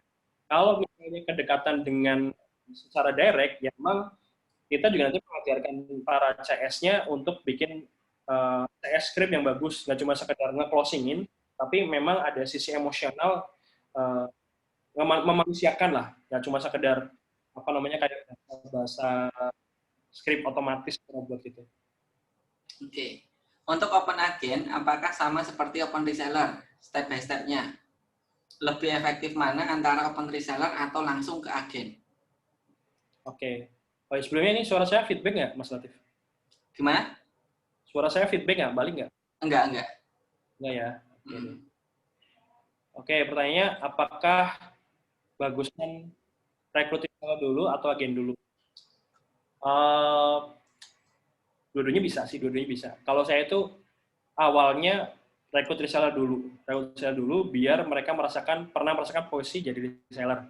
Nanti kita ukur performanya, misalnya selama 6 bulan awal atau 1 tahun, kita buka sistem baru, keagenan. Nah, tawarkan reseller yang performanya bagus untuk naik level ke agen. Atau kalau misalnya memang kita cara mainnya nanti tayarnya cuma agen, ya wis berarti tinggal iklankan aja pendaftaran sebagai agen. Cuma di awal harus ada investment ya, misalnya investmentnya harus beli berapa, katakanlah 25 piece dulu, atau kalau misalnya di nominal rupiah kan 1 juta, 3 juta, atau berapa juta gitu. Itu lebih enak sih. Cuma ya memang saya sih prefer ngebangun dari bawah ya, biar mereka ada feel untuk fighting. Soalnya saya pernah ada case gini Mas Latif. Saya pernah ada klien tuh, mereka langsung buka pendaftaran sebagai distributor. Nah, orang-orang distributor ini kan punya budget gede nih. Punya modal. Misalnya join distributor fashion harus invest 30 juta nih. Nah, mereka merasa punya modal itu, merasa memiliki produknya, pas kita ada aturan main, ada rules, ada kode etik, mereka nggak mau ikut. Wes Mas, yang penting aku beli produkmu, aku udah invest sekian puluh juta, ya suka-suka aku lah mau jualan kayak gimana gitu. Padahal bisnis kita kan, kita yang punya itu. Oh, mereka yang suka main sendiri. Nah, kalau misalnya ada yang barengin kita dari level bawah, biasanya lebih, jadi bondingnya udah kuat, kita bikin rules seperti apa, mereka bakal ngikutin. Iya. Gitu sih. Oke, siap. Mas, saya baru mulai bisnis. Jika baru membuat brand, kira-kira berapa lama waktu yang dibutuhkan untuk kita mulai rekrutmen reseller? Baru launching bisnis, baru kita single factor, berapa lama? Dan apa yang menjadi acuan kita kalau kita sudah siap open reseller?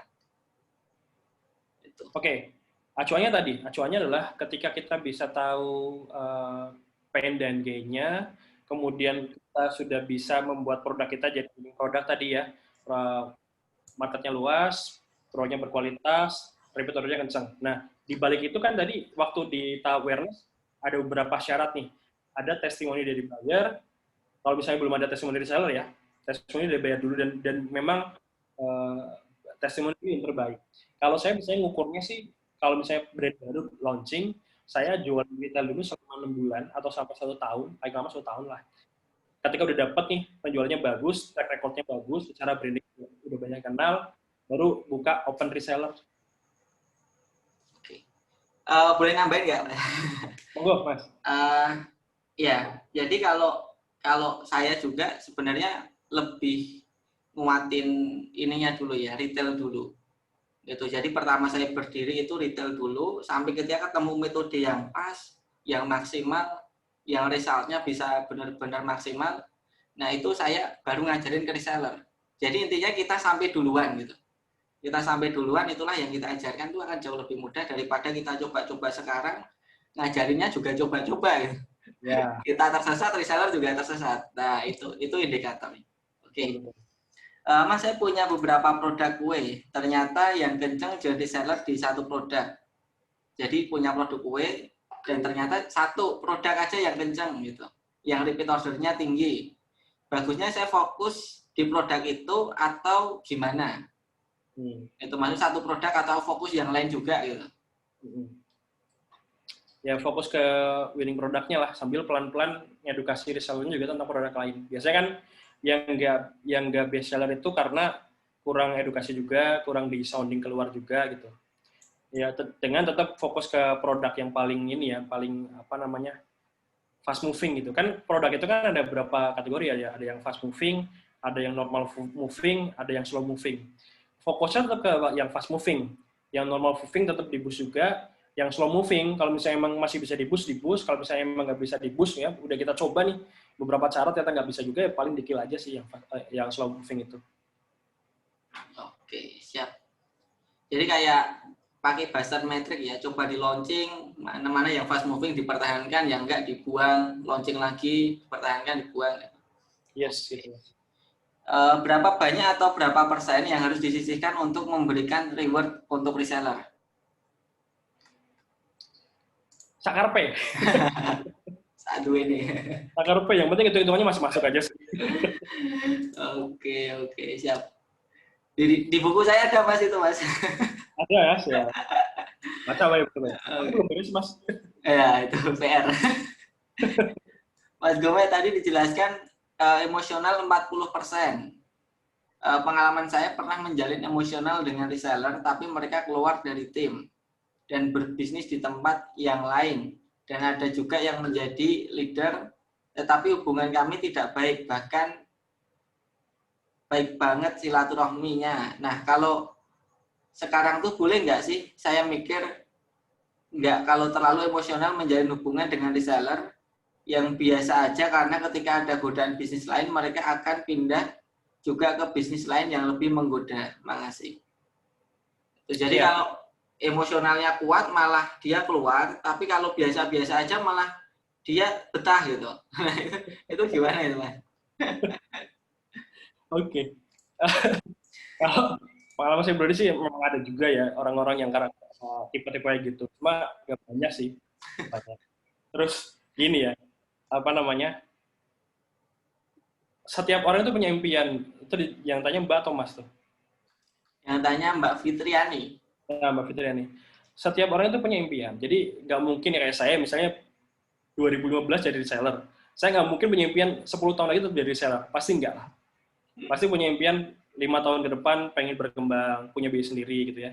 Nah, makanya kita sebagai sekarang business owner, punya reseller, ya kalau misalnya reseller kita nanti berkembang, punya bisnis sendiri, bahkan jadi kompetitor, nggak masalah. Yang penting kita kan waktu dia jadi reseller kita udah pernah memberikan yang maksimal buat dia gitu kan. Salah satunya ya tadi saya bilang bisnis ini wasilah untuk menumbuhkan. Ketika ada reseller jadi punya bisnis sendiri, punya kompetitor, yaitu legacy gitu loh. Itu yang kita ciptakan gitu. Tinggal nanti kita create reseller baru aja, itu jangan ambil pusing, Mbak. Yang penting jangan ngarep ya Mas ya. Oke, Mas ngomongin soal target, memang betul pengalaman saya juga. Kalau kasih target, mereka juga banyak yang keluar. Lalu gimana caranya agar reseller tetap semangat closingnya? Ya, yang jelas ketika kita bikin bisnis, setiap awal bulan atau bahkan sebelum ganti bulan itu kita udah nyiapin target ya. Misal, saya itu biasanya gini, setiap closing bulan saya ada namanya project management. Kalau misalnya ada yang pernah ikutan reseller kelas atau pernah ikutan workshop juga, saya share tuh tentang project management. Jadi gimana kita bikin target omset bisnis kita buat bulan depan, terus targetnya dipecah jadi dua. Ada target dari user, ada target dari reseller. Kan tadi di awal saya bilang, dari user 30, dari reseller 70. Dan setiap bikin target, saya kalikan 2 kali. Misalnya target kita pengen dapat 1 miliar. Nah, itu real targetnya. Tapi target yang ada di atas kertas itu 2 miliar. 2 kali lipatnya. Oke? Nah, terus nanti dipecah lagi tuh. Kan 30% ke user, 70% ke user. Bikin strateginya juga. Strategi user seperti apa, strategi reseller seperti apa. Misalnya, targetnya 1 miliar, berarti dari user 300, dari reseller 700. Nah, untuk dapat 700 juta dari reseller, sekarang angka reseller yang menghasilkan ada berapa? Misalnya reseller yang menghasilkan ada 70. Berarti untuk dapat 700 juta, dibagi 70 reseller, itu per resellernya harus berapa? Oke, misalnya ketemu nih, satu reseller harus dapat, berarti berapa tadi? 10 juta ya? 10 juta. Nah, tinggal kita bikin strategi, gimana caranya mendapatin 10 juta satu resellernya. Oke? Misalnya, 10 juta kan masih sangat-sangat realistis lah ya untuk reseller tuh. Nah, saya biasanya untuk nge-boost penjualan reseller tuh bikin reward, bikin challenge. Jadi untuk reseller yang achieve 10 juta bulan ini, saya kasih reward 5%, 500.000. Kelihatannya kecil, kelihatannya sepele. Tapi saya pernah ngelakuin itu, berhasil. Banyak reseller yang bisa achieve 10 juta per bulannya. Dan ketika saya pernah coba iklanin yang 500.000, itu yang achieve 10 juta, Mas, turun. Cuma berapa orang? Iya, siap. Jadi kalau kita berbaik pada orang lain, ya insya Allah mereka juga akan lebih kuat ya, bantu. Yes. Berjuang sama kita. Oke. Saya dan teman bisnis gudang online gitu juga. Nah, ini ada Mbak Widya juga punya bisnis gudang nih, gitu. Sejauh ini harus saling kenal satu sama lain ya, Mas? Maksudnya kenal relasi gitu ya mungkin ya, maksudnya ya? Iya. Apakah aku harus kenal sama relasi yang lain gitu? Karena bisnis saya gudang. Oh ya pastilah, apalagi bisnis gudang ya. Itu dulu saya pernah ketemu general manager ini, Mas, JNE di Bandung. Oh, Masya Allah. Itu memang punya relasi pengusaha-pengusaha banyak gitu. Kan di JNE punya itu juga, punya warehouse khusus. Iya. Nah, itu paling gampang sih ini ya, sering-sering workshop aja ya. Karena itulah tempat para pengusaha kumpul. Semakin mahal, semakin banyak omsetnya. Benar. Makanya saya mulai tingkatin tuh budget workshop yang udah puluhan. Dulu kan cuma jutaan, sekarang udah mulai puluhan. Gitu. Mas, kalau diberi pembinaan pada satu angkatan yang ada tugas untuk dikerjakan, tapi ternyata hanya sebagian yang mengerjakan, sisanya enggak. Udah dicapli tapi nggak respon. Yang seperti itu bagaimana, Mas? Nggak ngerti tugas. Gitu. Itu lumrah. Jadi, ya kan kita tuh nanti banyak ya. Sebenarnya bukan banyak sih, ada 4 lah. Ada kategori yang aktif menghasilkan, aktif kurang menghasilkan, tidak aktif menghasilkan, ada yang tidak aktif tidak menghasilkan. Nah, fokusnya dari benar kata Mas Latif di awal tuh, fokus ke 10%. Fokus ke reseller yang memang mau bertumbuh bareng kita. Yang mau bertumbuh, ya wes nggak usah diambil pusing, nggak usah kita ngabisin tenaga buat mereka gitu. Fokus ke yang mau didampingi aja. Siap. Mas, gimana cara biar bina reseller nggak kehabisan ide untuk ngisi materi? Sering-sering ikut workshop. Iya, siap. Buku, ya. terus apa ya, nonton video, ketemu sama teman gitu. Iya. Nah, ini Mbak Jaura ini kemarin kan ini ya ikut sharing saya juga, Mahatma Gandhi intinya. Mahatma Gandhi itu kan kalau dia mau ngomong apapun, dia lakuin dulu. Imam Malik ketika ngomong ke santrinya, dia ngelakuin dulu pas hukum membebaskan seorang budak. Dia sampai nggak ikut majelis, nggak ngisi karena kerja untuk cari uang untuk bebasin budak gitu. Jadi intinya Mbak Jawara mau ngisi materi apapun terserah. Yang penting dipraktekin dulu gitu. Nah, banyakin praktek nanti nggak kehabisan ide deh. Oke, Mas, sebaiknya pendaftaran reseller itu berbayar, syarat beli produk atau gratis? Secara psikologis, apa pengaruhnya kalau pendaftaran itu gratis? Kalau gratis ya mereka ngerasa effortless, nggak ada sesuatu yang mereka keluarkan. Jadi pas kita tagih buat jualan, kayaknya aku orang nggak ada modal sama sekali, aku nggak ada rugi gitu kan. Itu sih. Jadi kalau mau gratis silakan coba, nanti biar tahu hasilnya sendiri gitu. Jadi lebih baik harus ada investment di awal. Entah itu berbayar, entah itu pembelian dalam kuantiti tertentu, monggo, yang penting ada effort yang mereka keluarkan. Nah, Mas Gumet itu pernah nge-share kalau ada grup inkubator ya, Mas ya? Nah, apakah inkubator itu cukup untuk menseleksi orang? Karena kan ada tugasnya kan? Ya. Nah, tugas itu orang yang serius kan pasti dia ngerjain tugas dengan penuh gitu. Apakah itu cukup? Misal aku cari marketer gratis, tak masukin inkubator, apakah itu cukup untuk menyeleksi orang yang, oh ini yang serius gitu? Cukup. Gitu. Cukup, Mas. Berarti solusinya di inkubator dulu ya, Mas ya? Bisa. Caranya gimana? Tonton Reseller Mutan Kelas. Yeah. Oke. Misal ada perbedaan harga agen lebih murah daripada reseller. Gimana kita mencegah agen tidak menjual harga di bawah reseller? Rencananya pusat tidak berjualan. Jadi ada agen, karena agen punya diskon yang lebih gede, dia jualnya lebih murah. Nah, gimana biar tidak saling berkompetisi gitu sesama mereka, perang harga gitu ya. Bikin rules yang tegas, bikin kode etik, kemudian itu share di grup, atau ketika udah bikin rules dan kode etik itu, bikin satu event khusus untuk menjelaskan itu, dan pastikan semua reseller ataupun agen info itu terdelivery. Dan tentukan juga hukumannya.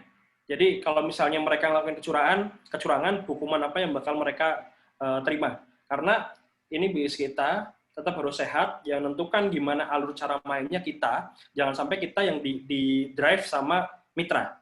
Ya, mereka mitra, ya mereka harus ngikutin cara main bisnis kita dong. Nah, itu wajib tegas. Soalnya banyak juga, Mas Latif, teman-teman saya itu yang buka peluang reseller, tapi nggak ada sama sekali kode etik, nggak ada rules. Jadi pas reseller ada yang main jual di bawah harga HET gitu ya, mereka ngerasa, oh, orang nggak ada aturan Mas, mau jualan di bawah harga pun nggak ada. So saya dapat info gitu, dan itu yang akhirnya ngancurin produknya sendiri gitu. Ya. Mungkin bisa juga di ini ya, di sounding pas ada di inkubator ya, Mas ya. Ya, bisa juga itu. Jadi basic rules-nya gitu. Basic rules-nya. Basic rules-nya dibuat.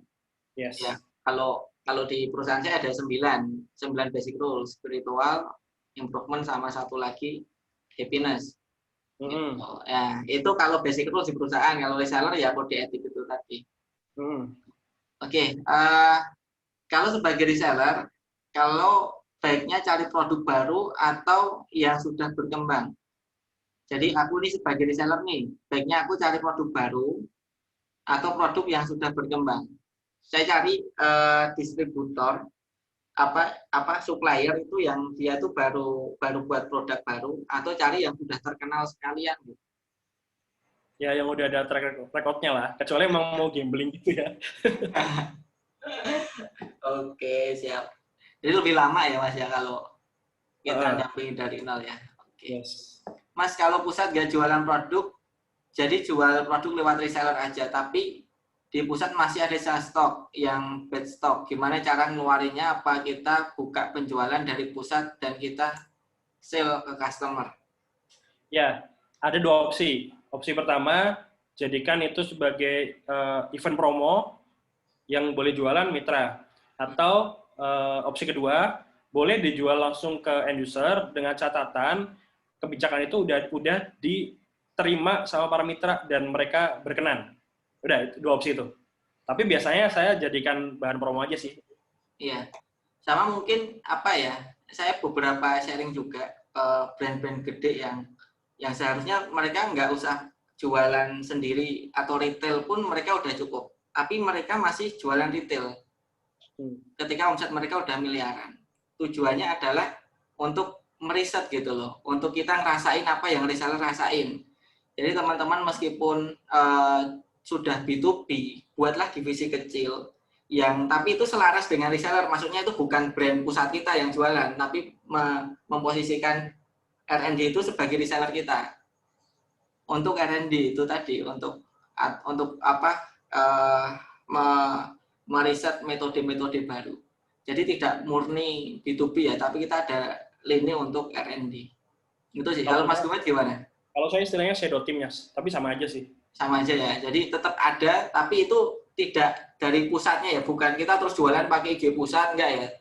Tapi kita punya IG sendiri yang seolah-olah dia itu reseller kita gitu ya. Yes. Gitu. Jadi seperti itu. Oke. Jadi kasih reward itu lebih bagus bentuk uang atau barang, Mas. Soalnya sebelum-sebelumnya selalu saya kasih barang. Baik, bagusnya kasih reward dalam bentuk uang atau barang, Mas? Kalau tanya ke saya, jangan pakai atau, Mbak. Jadi divariasi. Kadang kalau misalnya resell kita ada yang perempuan, ada yang laki-laki. Kalau laki-laki mungkin ngikutin ya, tapi kalau perempuan kadang dikasih cash suka, dikasih barang juga suka. Saya kadang ada reward yang berupa uang. Apalagi kalau misalnya affiliate udah pakai uang aja gitu, transferan. Tapi kalau reseller perempuan harus variatif nih. Sering ya? Lebih suka barang sih. Apalagi kalau misalnya pakai logam mulia tuh, lebih menggiurkan. Lebih sering, kecil-kecil tapi banyak gitu ya? Kecil-kecil lebih banyak dan itu realistis untuk dicapai sama semua reseller. Jadi nggak cuma reseller yang selalu masuk top leaderboard yang dapat gitu. Ya paling 100 ribuan, 50 ribuan gitu ya. Kasih mixer, kasih tupperware, kasih gelas gitu ya. Iya, Mas. Beliin di Shopee kan free ongkir. Beberapa kali saya kasih reward, tapi reseller saya malah kabur, keluar dari grup. Kira-kira kenapa, Mas? Apa rewardnya kurang? Nggak tahu, Mbak. Coba disurvei dulu lah. Nah, kalau saya sih gini, apresiasi. Saya pernah belajar teknik deal maker, Mas. Dan itu ya NLP tadi alhamdulillah ya masuk dalam materi, termasuk body language, intonasi, bahasa gitu. Nah, jadi apa tadi? Jadi nomor 8 itu, jadi gaji karyawan dan penghasilan itu tuh adalah bentuk kepuasan customer, bentuk kepuasan tim itu tuh nomor 8 gitu. Yang nomor 1 itu ternyata mereka itu betah ke kita tuh karena diapresiasi. Nah mungkin kita nyampeinnya gini, ayo kamu kalau on target kamu tak kasih uang. Jadi seolah-olah itu hak mereka gitu. Nah tapi kalau kita bilang, oh, teman-teman makasih ya karena teman-teman udah berjuang hari ini, bulan ini saya ada sedikit ucapan terima kasih. Jadi penyampaiannya seperti itu, bukan kita terus janjiin ini untuk dia berjuang gitu, tapi kayak kita ngapresiasi ucapannya aja sih yang disusun gitu. Ya, itu Mbak. Pusing kan ngurusin seller kan? Gitu.